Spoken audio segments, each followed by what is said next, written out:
Én Káló Gábor vagyok, Szalonna cigány kisebbségi önkormányzatának helyettesem.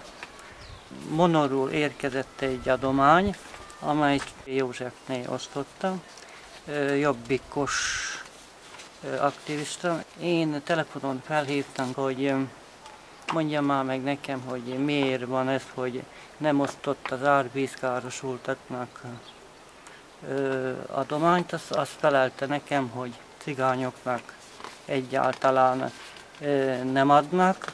Mi itt öten vagyunk, de nekünk semmit, a világon semmit, nem is adtak.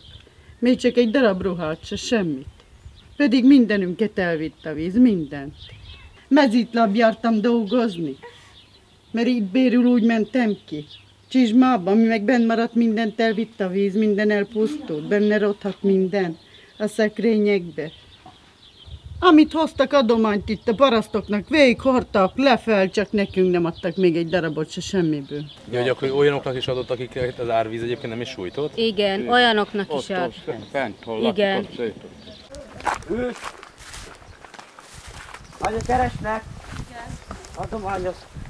Minket itt nem is nagyon érintett, csak ami jött le a hegyekről, és akkor itt ment el a házmeget, az volt nagy, és akkor én vezetgettem ki a kert alá a vizet, mert itt vagyunk fent. Az úton, amit kim voltak, az nekünk nem látott, mert mi itt vagyunk fent a dombon. Úgyhogy amit kaptam Katéktól, ruhaneműket a gyerekeknek, meg egy pár darab ajándékot, meg ásványvizet is kaptunk még. Mondták itt a romák, hogy támadtak, hogy miért pont nekem adott, meg a kisebbség miért nem kap, és akkor ezt elmondta Kati is neki, meg a jobbikosok is, hogy ezt a gárdistát küldték, az ők adományuk, úgyhogy itt a romák nem részesültek benne. Mögöttünk levő házban lakik Kati, illetve hát ez az udvar, amiről az eddigi történetek szóltak, ahol az adományok megérkeztek. Ez az udvar, ahol a romák nem tették be a lábukat, hiába sújtotta őket az árvíz. 17 ilyen család van Szalonnán, akiket egyáltalán elárasztott a folyó. Ebből 12 nem roma, ők kaphattak ezekből az adományokból, az 5 roma család egyáltalán semmiből. Láttam, hogy egy nagy kék kamion az udvarába.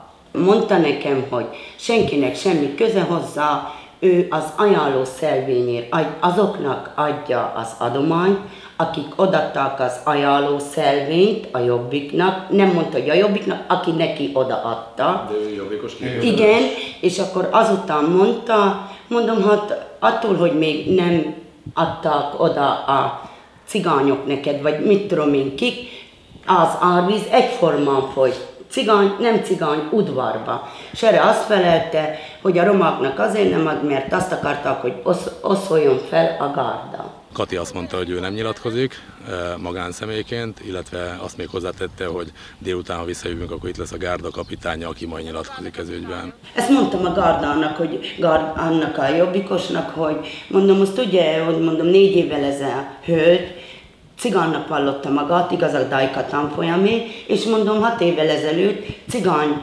udvarlója volt, mondom, hát ezt most mi nem értsük, nem egyszerűen le vagyunk döbbenve.